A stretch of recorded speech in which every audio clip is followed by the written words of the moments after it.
amalan pasca tahajud. 1, 2, 3. Kita batasi dengan 3 poin utama dulu.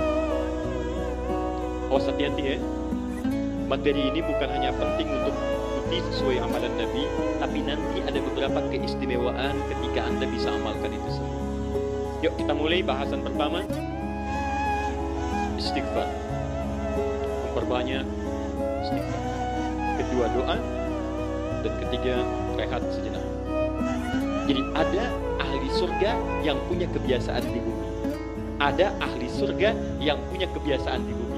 Kalau Anda ingin lihat ahli surga spesial sedang ada di muka bumi, lihat orang yang rajin tahajud, yang pasca tahajud salah satunya dia perbanyak istighfar kepada Allah Subhanahu wa taala. Ini poin.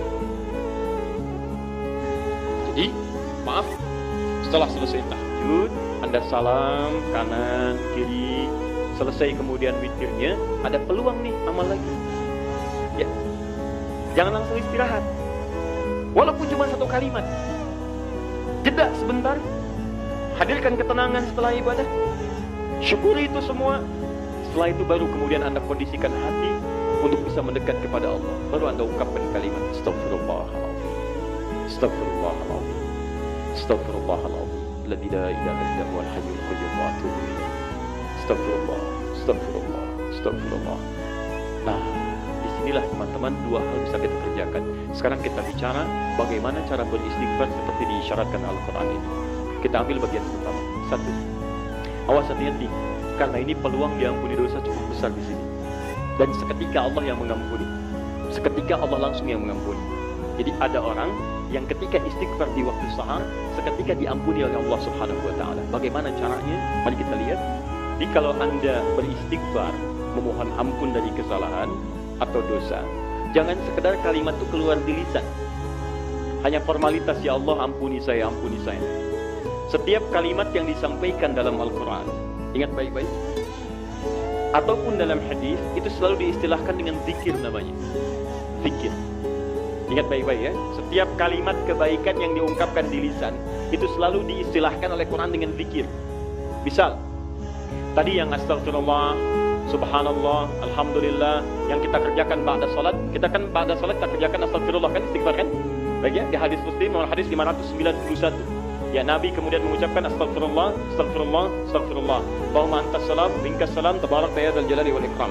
Di hadis Muslim nomor hadis 593 kemudian mengatakan la ilaha illallah wahdahu la syarika lah, lahul mulku wal hamdu wa huwa ala kulli syai'in qadir. Baru setelah itu subhanallah, alhamdulillah, Allahu akbar. Zikir ini disebut zikir di Quran. Di Quran surah keempat ayat 103. Paling kanan sebelah atas, agak sedikit ke tengah. Lihat kalimatnya. Fa idza qadaytumus sholata fadhkurullah. Kalau Anda tuntas mengerjakan salat, segeralah berzikir kepada Allah Subhanahu wa taala. Nah, apa itu zikir? Zikir itu bukan sekedar kalimat yang diungkapkan, tapi zikir secara bahasa saja sudah mengandung arti sesuatu yang teringat. Sesuatu yang dirasakan. Ingat dan dirasakan. Jadi ketika Anda beristighfar, tadi ingat baik-baik, ingat kesalahan, dosa yang dilakukan, minta ampun atas kesalahan dan dosa yang dilakukan. Kalimatnya disebut dengan zikir. Zikir berarti ingat dan merasakan. Jadi begitu Anda mengatakan, ya Allah astagfirullah, ampuni saya, Anda minta ampun, berarti ada dosa yang dikerjakan. Ingat dosa apa yang Anda lakukan sampai Anda mengatakan ampuni saya. Ini bukan cuma di lisan.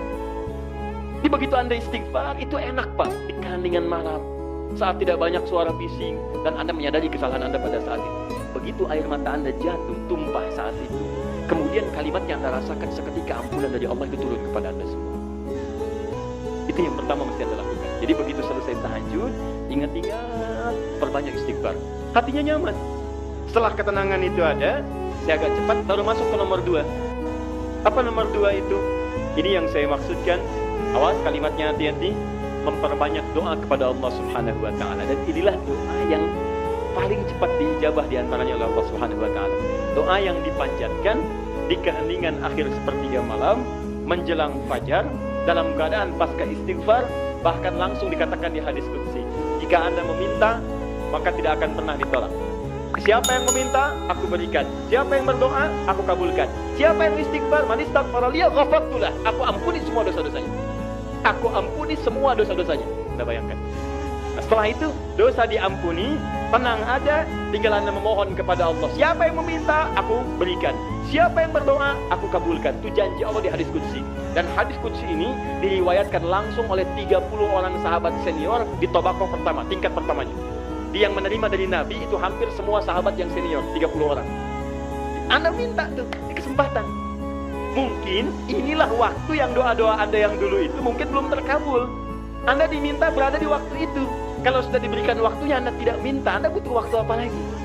Ayo, yang katanya mohon kepada Allah minta keturunan terbaik, rizki terbaik, pasangan terbaik, ya perilaku yang baik, waktu ini.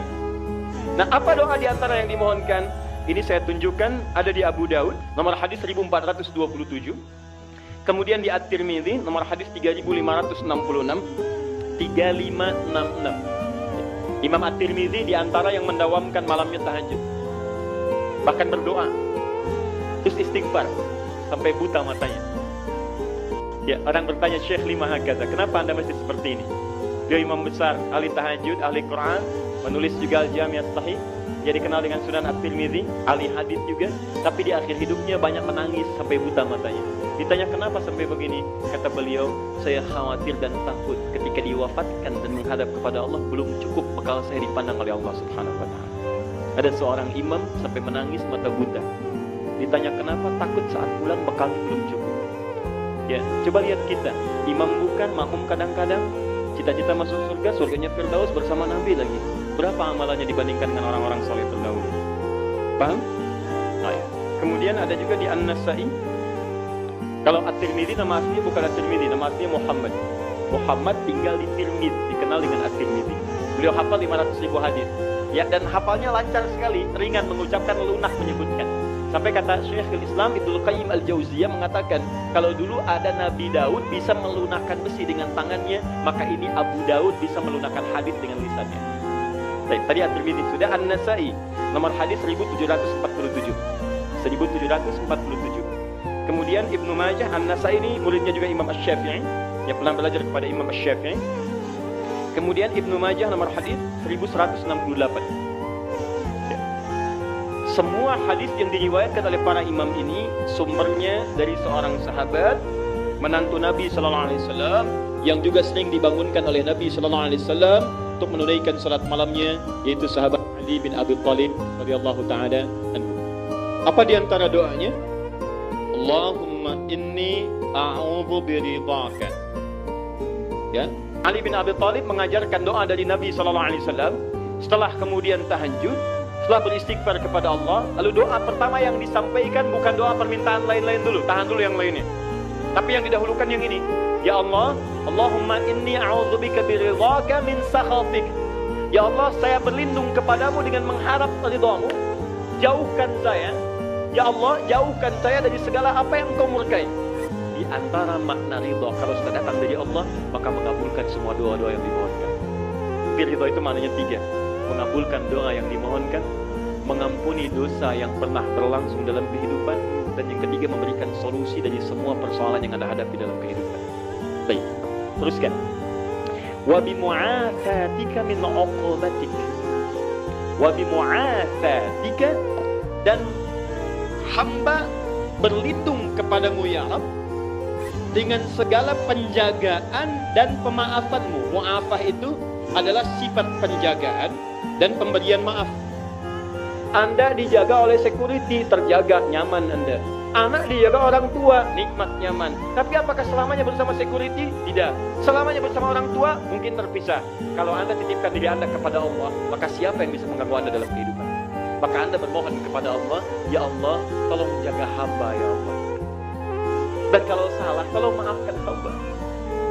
Dan yang lebih hamba mohonkan, tolong jaga hamba dari uqubatik, dari hukuman-hukuman. Nah, hukuman dunia dan siksa akhirat itu disebut dengan uqubah. Maka Anda bermohon kepada Allah, ya Allah, kalau ada perilaku saya yang tidak baik, yang bisa menghadirkan percepatan hukuman di dunia, mohon lindungi saya. Lindungi saya, Allah. Karena Anda tidak tahu sedang mengerjakan apa yang mungkin Allah murka dengan Anda.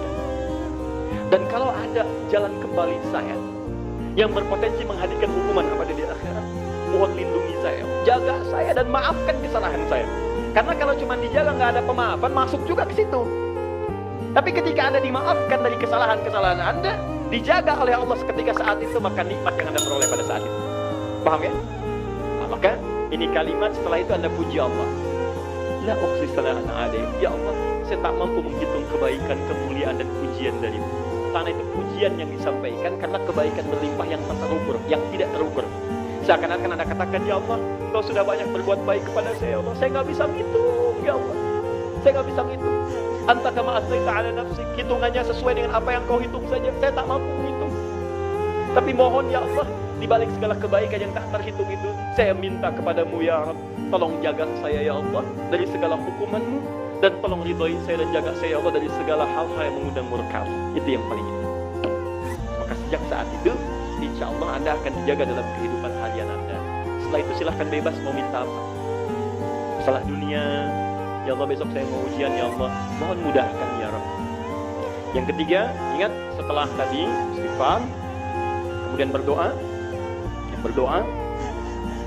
Setelah itu rehat sejenak untuk persiapan subuh. Jadi begitu sudah istirahat sejenak, nanti begitu subuh segar kembali kita. Segar, enak, nyaman. Begitu Allahu Akbar, subuh sudah siap. Ya, kalau wudu batal, perbaiki wudu. Kalau tidak, kita sudah dalam keadaan tenang. Boleh. Sandaran. Nah, itu sunnah. Ketika Anda melakukan itu karena petunjuk hadis, maka Anda dapat pahala. Paling enak. Tidur dapat pahala. Udah bayangkan. Sandaran dapat pahala. Itu paling indah. Nah, saya pernah lakukan ini, teman-teman sekalian. Itu waktu di pesantren tuh. Ya, malam ke masjid. Kalau ujian orang ke kelas, kadang-kadang dia ke kelas sampai larut malam, saya ke masjid. Bawa buku juga kita. Ya. Kemudian malamnya sholat. Ya, kemudian setelah itu kita istighfar, berdoa, minta ketiduran tuh sebentar. Ya, kalau ke masjid itu kenapa ketiduran di masjid paling enak? Karena menjelang subuh pasti orang ke masjid semua kan, pasti bangun tuh. Baik. Hampir setiap saya tertidur itu selalu bermimpi kerjain soal, bangun lagi, alhamdulillah, sholat. Begitu masuk ruangan ujian, soalnya persis seperti yang dilihat tadi malam. Udah selesai. Pernah 1 kali dibagikan, begitu dibagikan kayak semalam nih. Saya isiin aja tuh. Begitu selesai bagikan, saya selesai mengerjakan itu. Saya bilang saya selesai Pak. Selesai katanya. Kan baru saya bagi, tapi saya selesai. Diambil oleh beliau, dilihat. Nah, sementara ke depan dulu nak ya. Kamu duduk di depan di sini. Tolong lihat teman-teman yang sedang mengerjakan ujian. Bapak beresin administrasi dulu. Selesai. Tapi itu nyaman, enak gitu ya. Saya anjurkan teman-teman, adik-adik terutama yang masih kuliah, masih dekati Allah. Karena Allah yang punya pengetahuan.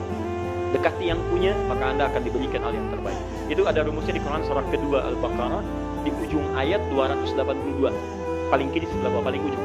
Wattaqullah wa yu'allimukumullah. Tingkatkan takwamu kepada Allah, maka Allah akan mengajarkan pengetahuan kepadamu.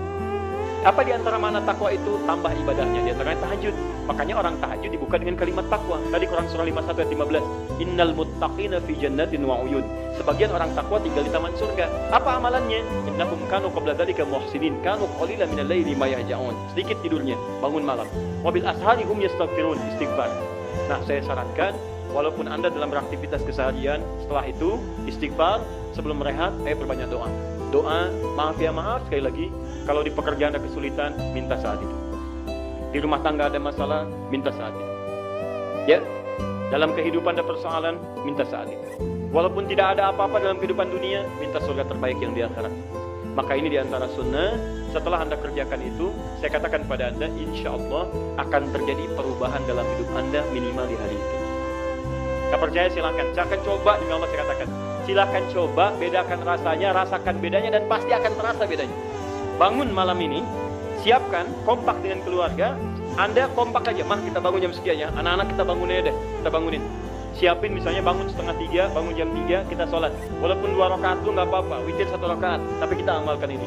Silahkan Anda cek ya, demi Allah saya katakan. Maka di hari itu akan terjadi perubahan pada diri Anda ketika Anda mengerjakan seperti apa yang tadi disampaikan. Cek, di rumah akan tenang, diri Anda pun akan lebih nyaman, pekerjaan akan lebih tertib, dan keberkahan akan hadir dalam kehidupan Anda. Itu yang menyebabkan Utsman bin Affan, Abdurrahman bin Auf, Tamim ad-Dari, dan sahabat yang lainnya tidak pernah meninggalkan sholat malam selama hidupnya. Bahkan tidak ada yang paling indah kecuali mereka berada di malam hari sampai menuntaskan tahajudnya dengan khatam Al-Quran. Dan puncaknya Mu'afat juga berarti penjagaan dalam urusan dunia. Kalau Anda sedang rajin tahajud, maka Anda akan dijaga oleh Allah dari semua kemungkinan yang mengganggu Anda dalam kehidupan. Allah jadi pembela Anda.